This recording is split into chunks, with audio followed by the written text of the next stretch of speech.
Buenas tardes, jóvenes. Pues digo, les volvemos a decir, esperando que continúen estando bien y cuidándose en su casa, ¿no? Ante esta enfermedad, esta pandemia que, pues a nivel mundial está acabando con mucha población, ¿no? Aquí en México, si ustedes ven las noticias, ya llevamos 100,000 muertos. Entonces, pues tenemos que estarnos cuidando, ¿no? Miren, antes de empezar a dar los temas, les voy a comunicar que el día 19 de este mes de noviembre, la directora, pues tuvimos una reunión y en esa reunión, pues se expusieron una serie de problemas que, pues digo, que los alumnos están teniendo.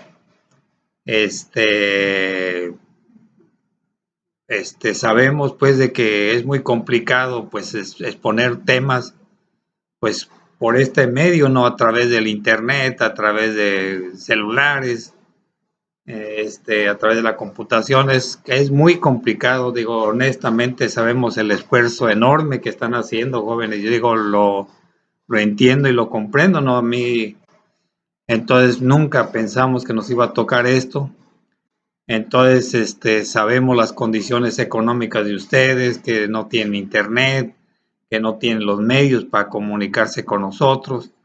Y todo esto viene a provocar un problemón grave.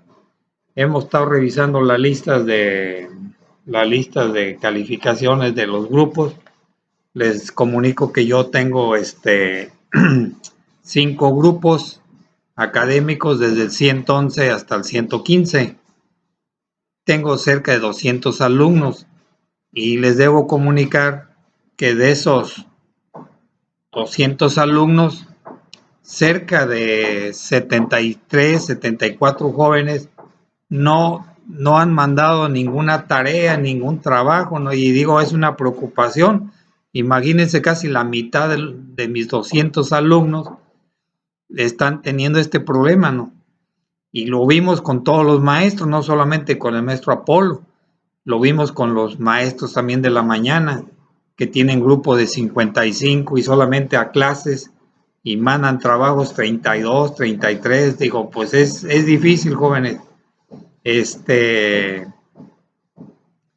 Hay gente que, pues digo, nos hemos puesto duro, ¿no? Les decimos el miércoles el trabajo, el viernes el trabajo, tales horas se reciben los trabajos, pero pues tenemos que enseñarles a ustedes una puntualidad, es decir, una asistencia. De ustedes tienen que agarrar la regla de que son jóvenes universitarios, son jóvenes autónomos que tienen que ir aprendiendo ustedes solos.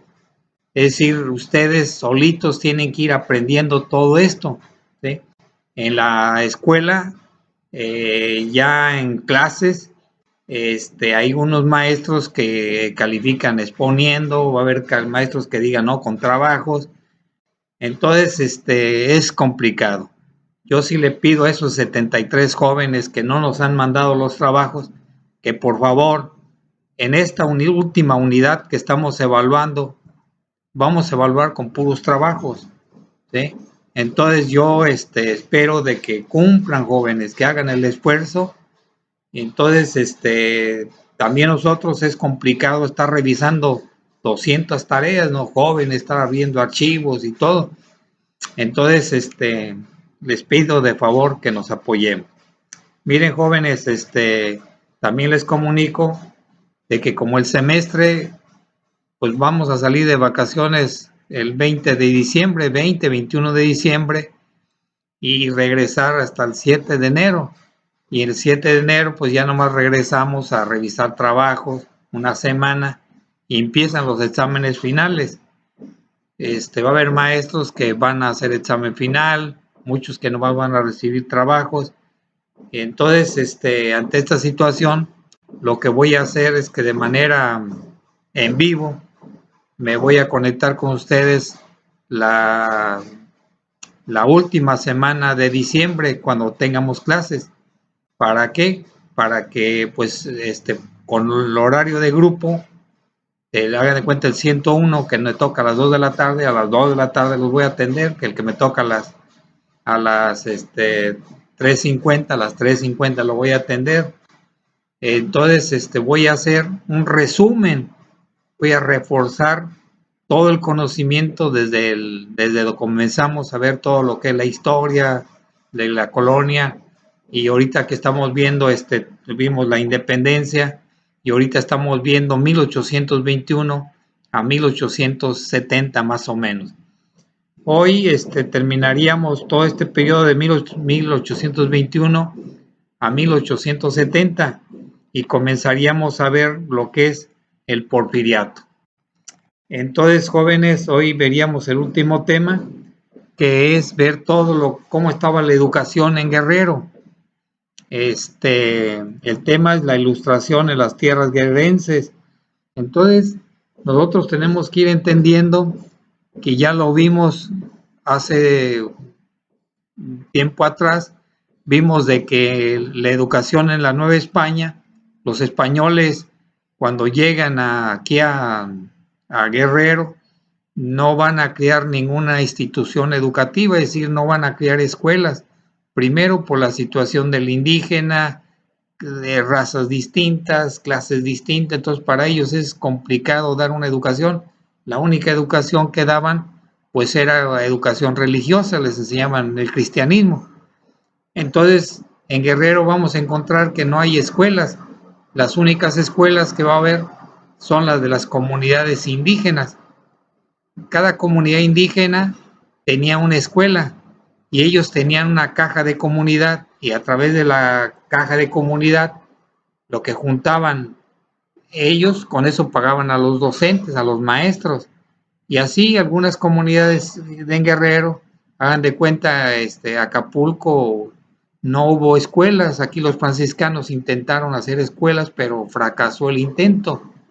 Pero hagan de cuenta, ya en Tesca, en los Dos Arroyos, toda esa región, sí había escuelas de indígenas, de comunidades indígenas. Entonces, así estuvo Guerrero. Entonces fue muy complicado el aspecto educativo. Se viene la guerra de independencia de 1810 a 1821. Imagínense ustedes quién iba a ir a la escuela en una guerra de independencia, quién los iba a pagar a los docentes, cómo se iban a educar. Y toda esta situación va a provocar todo un atraso, ¿sí? Pero esto no sucedió en otros estados de la República. Hagan de cuenta, en Michoacán, en Michoacán aparece la primera universidad en América Latina, ¿sí? Que estaba en Sinsunzan, en el lago de Pátzcuaro. Entonces ellos sí crearon todas unas instituciones educativas. Puebla, ¿sí? Jalisco, ahí sí había escuelas, había una educación, pero Guerrero queda abandonado. Entonces Guerrero ya lo vieron cuando hicieron la línea de tiempo. Guerrero en 1821, al conseguir la independencia, va a ser repartido en 3 estados, ¿sí? Que ustedes vieron, que va a ser la provincia del Estado de México, la provincia de Valladolid, que hoy es Michoacán, y Puebla. Entonces Guerrero va a estar dividido así. Puebla tuvo todo lo que es la Costa Chica con Tlapa. El Estado de México tuvo desde Iguala y todo Acapulco, Tasco, hasta todo lo que es la Costa Grande. Michoacán tuvo todo lo que es la Tierra Caliente, desde Altamirano, que era Cutzamala, Pungabarato, Cutzamala, Coyuca de Catalán y Cirándaro, toda esa región era de Michoacán, toda estaba dividido. Entonces se viene todo este problemón, ¿sí? Cuando conseguimos la erección del Estado de Guerrero, miren, antes, estos gobernadores que estaban en Puebla, Michoacán, y el Estado de México, intentaron crear la educación, quisieron impulsar el aspecto educativo, pero tuvieron una gran dificultad. Es decir, ellos creían que a través de la educación se iban a corregir todos los males de la sociedad. Entonces, ante esta situación, ellos lo que van a intentar es crear escuelas, ¿sí? Aquí en Acapulco sí se van a crear una escuela ya en 1822, y entonces se van a empezar a crear escuelas. pero no todo el estado de Guerrero. ¿Por qué? Porque faltaban recursos económicos, no había recursos, cómo pagar a los docentes, cómo crear escuelas. Y toda esta situación va a provocar que Guerrero, pues todo el atraso educativo que tenga, ¿sí? Que tiene. Por eso cuando vimos de qué nos va a permitir la historia, es decir, ¿para qué vamos a estudiar historia? Pues vamos a estudiar historia para estudiar el pasado, para comprender el presente. Y esto nos va a permitir comprender que en Guerrero había, hoy en Guerrero, hoy, ¿sí? 2020, con todo internet y que el celular y todo, hay 400,000 gentes que en Guerrero no saben leer y escribir. Entonces ustedes imagínense, ¿sí? Entonces Guerrero va a ser marcado, ¿sí? En todo un atraso económico y educativo desde la guerra de independencia, ¿sí? Desde ahí viene todo un atraso educativo. Cuando se funda el estado de Guerrero, el 27 de octubre de 1849, vamos a encontrar cómo estaba conformado la población en Guerrero. Todos imagínense cómo estaba Guerrero conformado. Estaba conformado, el 71% de la población era indígena, ¿sí? Un 20% eran de la clase negra y otro 9% pues eran españoles. Entonces ustedes imagínense cómo estaba Guerrero, ¿sí? La mayoría era indígena, ¿sí? Y disculpen, hay gente que a veces nos habla y dice, no son indígenas, pero sí son indígenas, pues son, así se les marcó, pues la colonia se les marcó como indígenas, ¿no? Es un concepto malo, pero pues son nacidos aquí en América los indígenas. Entonces Guerrero tiene ese problema. Entonces en 1849 Guerrero estaba formado por 3 regiones, ¿sí?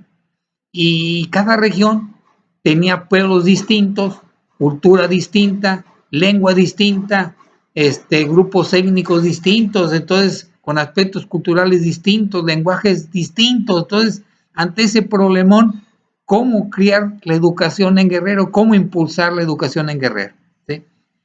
Cuando conseguimos la erección del estado de Guerrero, el primer gobernador, que va a ser Juan Álvarez, en 1849, él necesita crear una constitución. ¿Para qué? Para que reglamentara todo el aspecto jurídico, cultural del estado de Guerrero, ¿sí?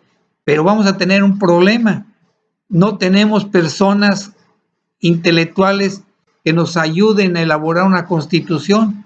Ante esa situación, Juan Álvarez le va a pedir ayuda a su amigo gobernador del Estado de México, Vicente Riva Palacio, para que nos apoye con algunos intelectuales para poder crear el aspecto educativo.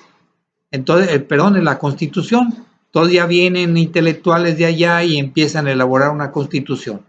Esa constitución se publica a mediados de 1851 y en esa constitución, en un artículo, se establece de que se obliga a todos los presidentes municipales, ¿sí? Que deben crear escuelas en todos los municipios, ¿sí? Se deben crear escuelas, pero el gobierno del estado no se echa a cuestas decir yo voy a pagar a los maestros, obliga a los ayuntamientos a que paguen a los maestros. Entonces, ante esa situación, va a haber ayuntamientos que no tienen recursos económicos con qué pagar a profesores. Acapulco no tiene problemas, tiene recursos, Tasco, Iguala, ¿sí? Pero va a haber regiones abandonadas, regiones que no tienen recursos, haga de cuenta Coyuca de Benítez, ¿sí? Tepas, San Jerónimo, ¿sí? Todas esas regiones va a provocar que no tengan dinero, entonces no van a poder crear escuelas, ¿sí? Y todo esto va a ir provocando todo un atraso. Además, en esta constitución, Juan Álvarez se proyecta crear una escuela de educación superior.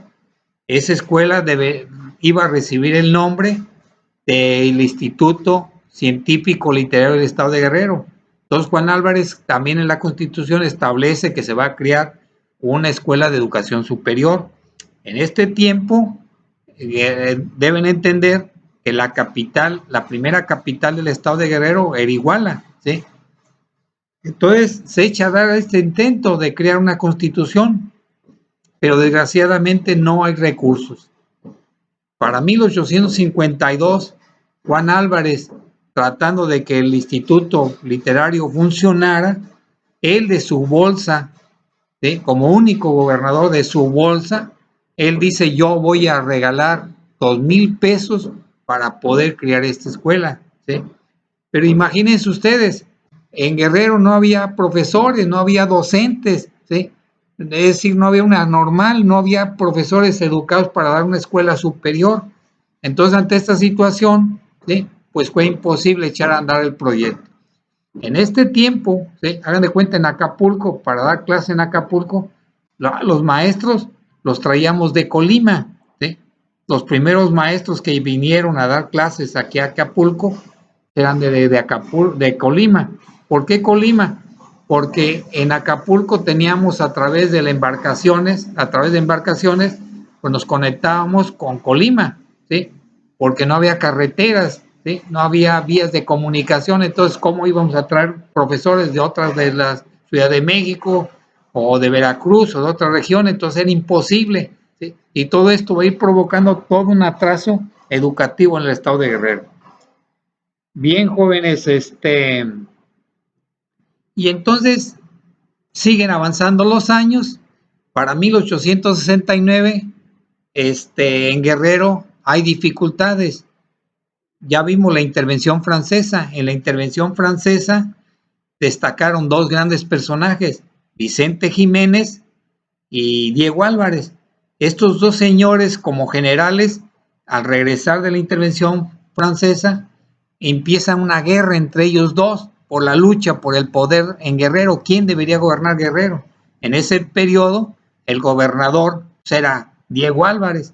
Y entonces, como había un conflicto tan grave, Benito Juárez, que era el presidente de México, al ver toda esta situación, lo que va a hacer es traer a un gobernador de fueras de Guerrero, ¿sí? Va a traer a un gobernador de Jalisco, Francisco O. Arce. Este señor, a pesar de que era foráneo, le preocupaba el aspecto educativo. Entonces, en 1869, él, ante la necesidad de impulsar la educación, él publica la primera ley de educación en Guerrero, ¿sí? Y esta ley ordena todo lo que es el aspecto educativo, ¿sí? Pero seguimos con el mismo problema. Se sigue diciendo de que la educación debe estar pagada por los ayuntamientos, ¿sí? Además, Francisco Arce, ahora sí, ¿sí?, el 16 de septiembre de 1869, va a fundar el Instituto Literario, el Instituto Científico Literario en el estado de Guerrero. Pero aquí ya no es en Iguala, ya la capital era Tizla. Entonces, ese año, él crea una escuela superior en Tizla. Para abrir el instituto, se va a obligar a todos los ayuntamientos a que manden un joven a estudiar a la ciudad de Tizla, ¿sí? Pero el ayuntamiento tenía que becar a los estudiantes, ¿sí? Tenía que becarlos con 15 pesos, ¿sí? Tenía que mandarles 15 pesos para que ellos se sostuvieran, estos jóvenes, en la escuela. Entonces, ayuntamiento que tenía 15 pesos para mandar a un joven estudiante, lo mandaba a prepararse. Ustedes se han de preguntar, ¿y qué estudiaban en las escuelas superiores? ¿Sí? Pero aquí ya vamos a traer profesores de fuera, vamos a empezar a traer profesores ya de Veracruz a que vengan a dar educación, ¿sí? Entonces, ante esta situación, vamos a poner como director del Instituto Científico Literario, vamos a poner a Francisco Granados Maldonado. Él va a ser el primer director del instituto, y aquí ustedes van a entender que aquí nace la Universidad Autónoma de Guerrero. Este es el origen de la universidad. Este instituto que estaba en en Tizla, al año siguiente, una vez más, Vicente Jiménez no estuvo de acuerdo en que en un fuereño como Francisco Arce gobernara el estado de Guerrero. Y entonces comienza una lucha para quitar al gobernador. Ante esa situación, ¿sí?, viendo el problema que había, lo que va a hacer Francisco Arce es traer el instituto a la ciudad de Chilpancingo, ¿sí? Los estudiantes se vienen caminando desde Tixla hasta Chilpancingo y establecen la escuela allá, ¿sí? ¿Cuántos jóvenes estudiaban? Cerca de 60 jóvenes, no eran más jóvenes, ¿sí? Algunos pagados, no se aceptaban mujeres en esos años, el instituto era solamente de mujeres, perdón, de hombres. ¿Qué estudiaban? Estudiaban la preparatoria, pues que era la secundaria en esos años, además estudiaban 3 carreras, ¿sí? Estudiaban para ser abogados, estudiaban una carrera que se llamaba teneduría de libros. Esta carrera era para, es como la carrera de contador público, y además estudiaban ingeniero en minas, eran las 3 carreras, ¿sí? Esto les decía es el inicio de la Universidad Autónoma de Guerrero. Entonces, ese es el resumen de lo que es la educación en Guerrero, ¿sí? Ustedes, a través de los apuntes que se les mandó, van a reforzar todo este conocimiento, ¿no? Por eso les decía a ustedes que por lo menos 15 minutos lean diario. Miren, iba a haber 3 temas, pero pues digo, es complicado. Estaríamos viendo, finalmente empezaríamos a ver lo que es el porfiriato, Porfirio Díaz, ¿sí?, en Guerrero. ¿Qué fue el porfiriato en Guerrero? ¿Qué fue el porfiriato? Ustedes, creo que en la secundaria, vieron que Porfirio Díaz, muchos maestros lo califican como mala persona. Aquí en la preparatoria, cuando estemos en el segundo semestre, vamos a hacer una pregunta, ¿sí? Si Porfirio Díaz fue villano o fue héroe. ¿Por qué héroe? Porque peleó en la batalla de Puebla, ¿sí? El 2 de mayo de 1862, peleó en contra de los franceses. Entonces, es un héroe, ¿sí? Y además, Porfirio Díaz a nivel nacional, pues vino a traer todo un impulso, ¿sí? Muchos lo critican que porque castigaba a los campesinos, los despojó de sus tierras, y porque duró 31 años siendo presidente de México, ¿no? Todos muchos lo califican como un buen personaje, otros lo califican como un mal personaje. Entonces, vamos a ver primeramente la política económica. En Guerrero, durante el porfiriato hubo 7 gobernadores, y de esos 7 gobernadores, solamente una persona va a ser de Guerrero, ¿sí? Solamente un guerrerense, que ese guerrerense es Diego Álvarez. Es el único guerrerense que va a haber como gobernador, todos vienen de fuera, ¿sí? Llegamos a 1876, ¿sí? Ustedes han de recordar que Porfirio Díaz, para llegar al gobierno, primeramente hubo elecciones en el país. En las elecciones se escribieron 3 candidatos: Sebastián Lerdo de Tejada, el señor Iglesias y Porfirio Díaz. Y de nuevo perdió las elecciones Porfirio Díaz, ¿sí? Las ganó Sebastián Lerdo de Tejada, que se estaba reeligiendo de nuevamente. Entonces, ante esa situación, lo que va a hacer Porfirio Díaz para poder llegar a la presidencia, empieza a ser una rebelión. Esa rebelión se llama la rebelión de Tustepec, 1876. Y en esa rebelión de Tustepec, aquí en Guerrero, lo apoyó Vicente Jiménez, ¿sí? Y entonces Porfirio Díaz, cuando llega al gobierno, ¿sí?, llega al gobierno, el gobernador otra vez era Diego Álvarez, y de nuevo otra vez la guerra entre los dos casillas, entre los dos cabecillas, los dos caciques, otra vez por la lucha por el poder. Y entonces Porfirio Díaz coloca como gobernador a Vicente Jiménez, pero llega y Porfirio Díaz le había aconsejado de que tranquilizara el estado de Guerrero, pero no lo obedece. Lo que va a hacer es aprovechar ser gobernador y comenzar a querer exterminar a Diego Álvarez. Nada más que Diego Álvarez no lo va a exterminar porque pues tiene una buena presencia Juan Álvarez. Entonces, ante esta situación, lo que va a pasar es de que Porfirio Díaz pues va a hacer lo mismo. Porfirio Díaz necesita que el país esté calmado, ¿sí?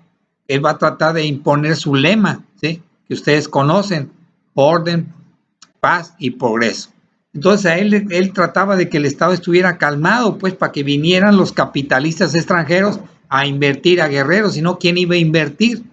Y entonces ante esa situación, pues lo que va a hacer, los va a quitar a Vicente Jiménez como gobernador y va a traer a Rafael Cuéllar como gobernador de Guerrero. Este gobernador, ¿sí?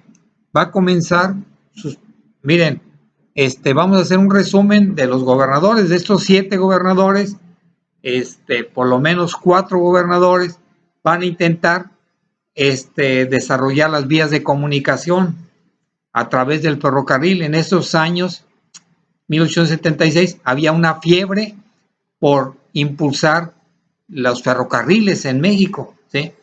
Entonces, Porfirio Díaz también, Porfirio Díaz cuando llega por primera vez al gobierno, solamente había 226 kilómetros de ferrocarril, ¿sí?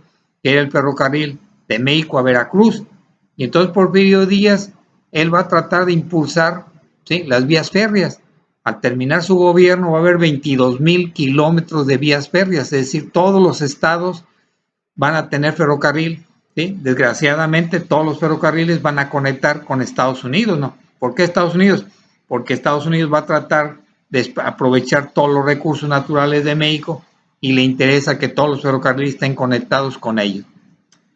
Y entonces, los gobernadores van a intentar, ¿sí? Les decía, impulsar los ferrocarriles. Rafael Cuéllar, igual, impulsar los ferrocarriles.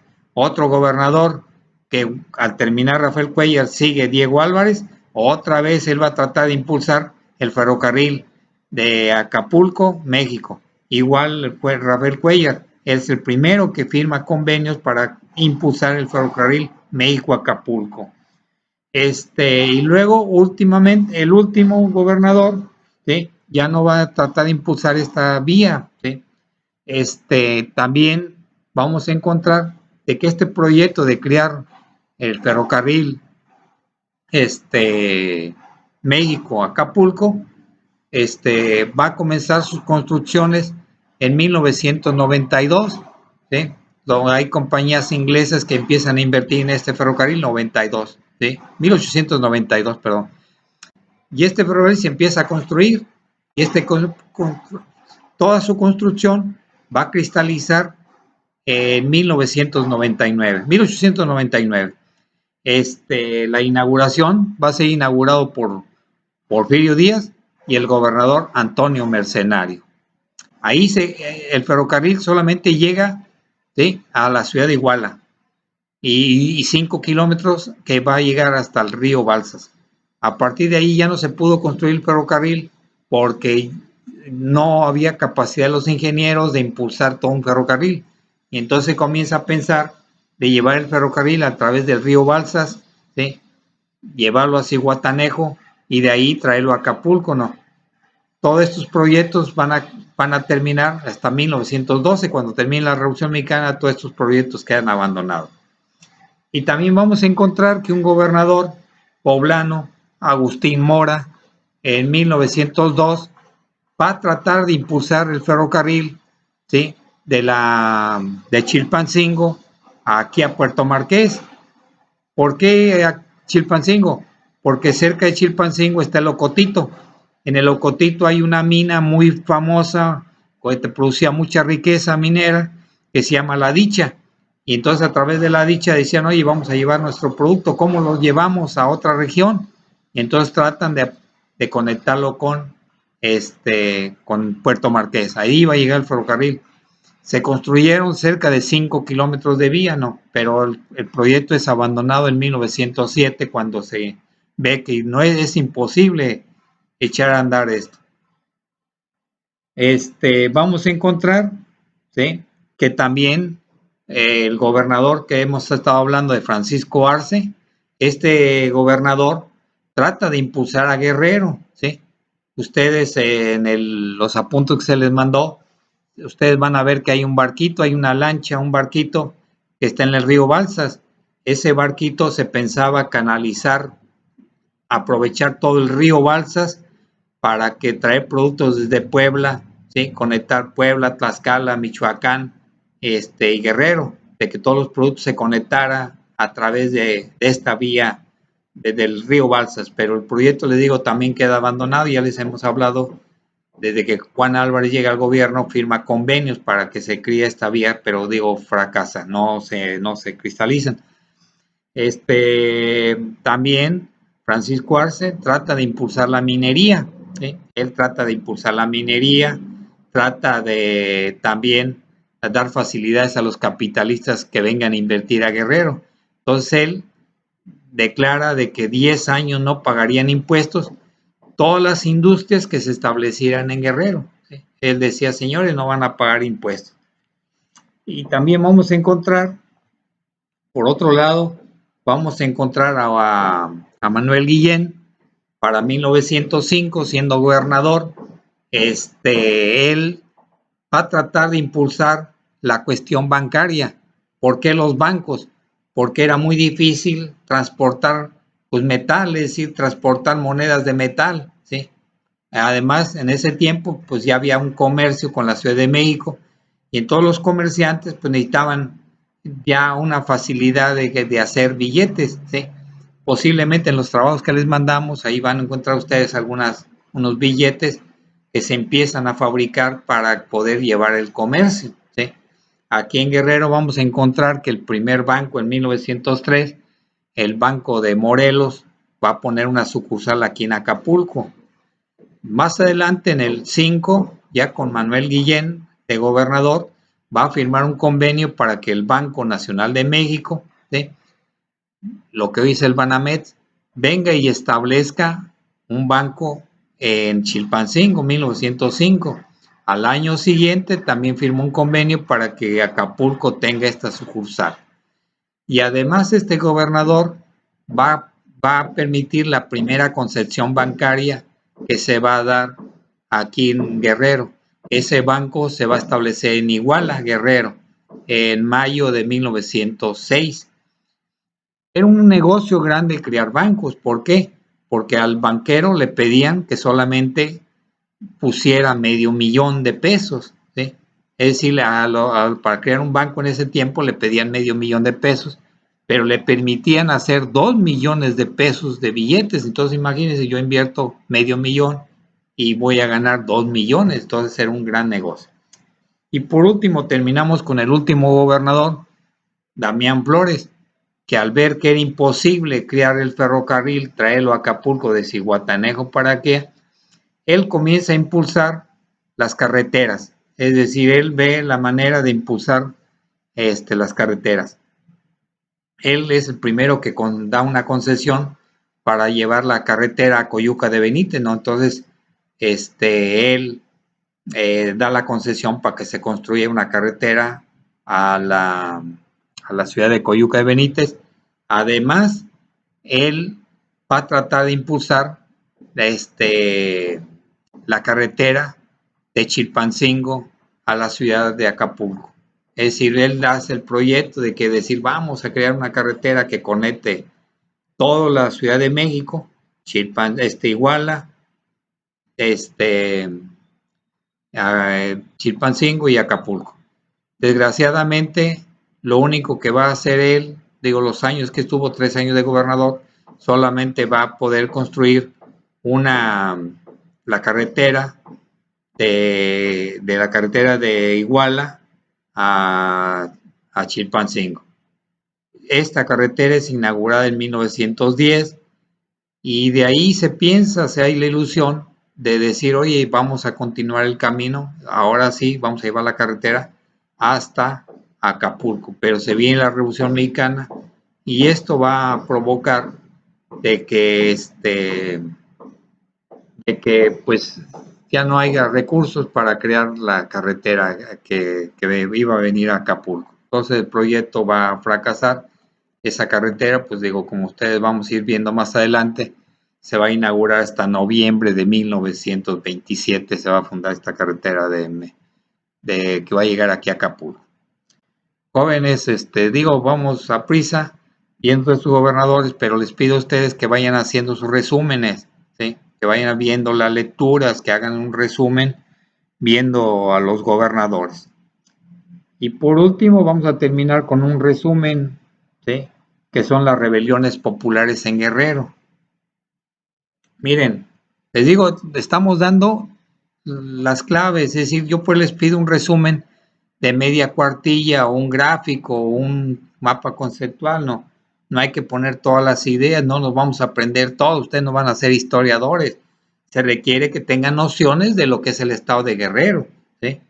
Entonces, es lo único que estamos intentando, que tengan nociones, ustedes son guerrerenses que conozcan su estado. Miren, vamos a ver las rebeliones populares, que es otro tema, vienen los apuntes. Entonces, en esas, vamos a empezar diciendo que el periodo de Porfirio Díaz no estuvo tranquilo. Vamos a encontrar 41 movimientos populares que hay en Guerrero, a nivel nacional. En todo el país hubo 41 rebeliones populares, es decir, movimientos que estaban en contra de los gobernadores y todo un etcétera. Entonces, ante esta situación, nosotros vamos a encontrar que en Guerrero hubo 6 rebeliones, ¿sí? Rebeliones populares, ¿sí? Ustedes lo van a ver en los apuntes, digo, lo van a ver de que va a haber revoluciones desde Citlala hasta el último movimiento que se va a dar aquí en un movimiento encabezado por un cacique guerrerense de Iguala, Rafael Castillo. Entonces, vamos a hacer un resumen, ¿sí? Vamos a enumerar los movimientos solamente y vamos a hacer un resumen de sus causas, es decir, ustedes van a enumerar los movimientos, nomás los van a mencionar, y las causas, que es lo que nos interesa. ¿Por qué se dan estas rebeliones populares? Ustedes ya vieron de que en este tiempo de Porfirio Díaz, aquí en Guerrero y a nivel nacional, todas las personas tenían que pagar una contribución, es decir, por vivir, todas las personas tenían que pagar una contribución, ¿sí?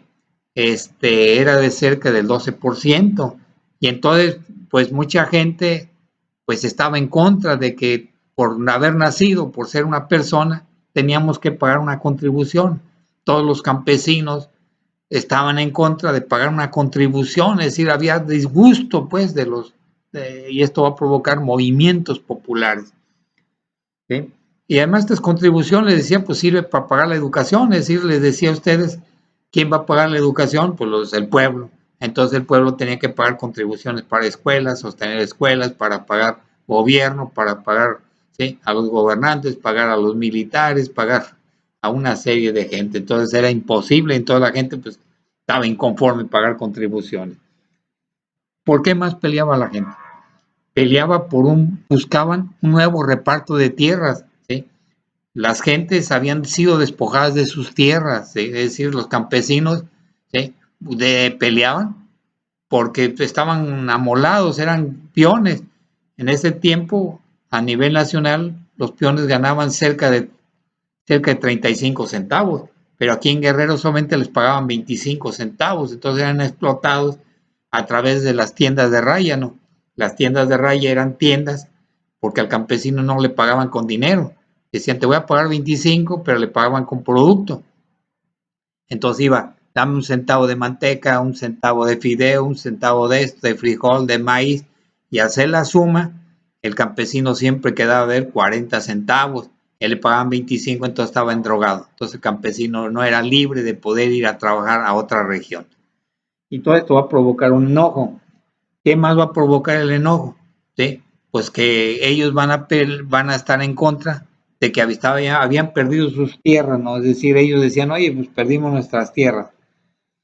Además, ellos, las rebeliones populares, se van a dar en contra porque van a querer, ellos pelean para que el presidente de México, los gobernadores, ¿sí?, los senadores, los diputados, los presidentes municipales, los jefes políticos, se rebajen el sueldo, es decir, estaban en contra de que ellos con un sueldo muy alto, y mientras el campesino pues ganaba 25 centavos, entonces estaba un disgusto tremendo, ¿sí? Y ellos peleaban todo eso, ¿sí? ¿Qué más peleaban ellos? Ellos querían no solamente que les dieran tierras, sino también querían que les dieran apoyo económico, ¿sí? Como ellos querían apoyo para desarrollar la ganadería, desarrollar la agricultura. Entonces, para ellos era necesario que también el gobierno les diera recursos económicos, ¿sí? Y por último, tenemos de que las rebeliones populares van a querer el libre derecho al voto, ¿no? Ellos van a tratar de que deben tener derecho al voto libre, ¿sí? Porque en ese tiempo, pues ustedes van a decir, ¿por qué Porfirio Díaz se reelige muchísimas veces? Pues porque solamente votaban las clases acomodadas, es decir, las campesinos pues no votaban, no tenían derecho al voto. Y además, las rebeliones populares pelean porque la Constitución de 1857 se reforme y que se ajuste a las necesidades del pueblo mexicano. Esas serían las causas del movimiento. Y por último, les pedimos, jóvenes, que hagan sus resúmenes, ¿no? Que lean con mucha calma, 15, 20 minutos el resumen y no lo manden. Y les digo, hay una gran preocupación de la dirección de la escuela, ¿sí? Yo soy el cuerpo directivo también, soy su director académico. Todos estamos preocupados porque, digo yo que tengo 200 en la tarde, más o menos una cantidad de 75 gentes, pues no manda ningún trabajo, ni examen, nada, ni línea de tiempo, nada. Entonces, no sabemos qué es lo que está pasando, ¿sí? Y entonces sí les pedimos que sus trabajos los manden, ¿no? ¿Sí? Hasta la fecha no hay ningún reprobado, ¿sí? Claro, hay gente muy excelente, hay gente que me ha mandado líneas de tiempo y les mando yo el trabajo y al otro día puntualitos ellos están mandando el trabajo. Muchas gracias, jóvenes, y sigan cuidando a su familia y sigan cuidándose ustedes. Gracias, jóvenes.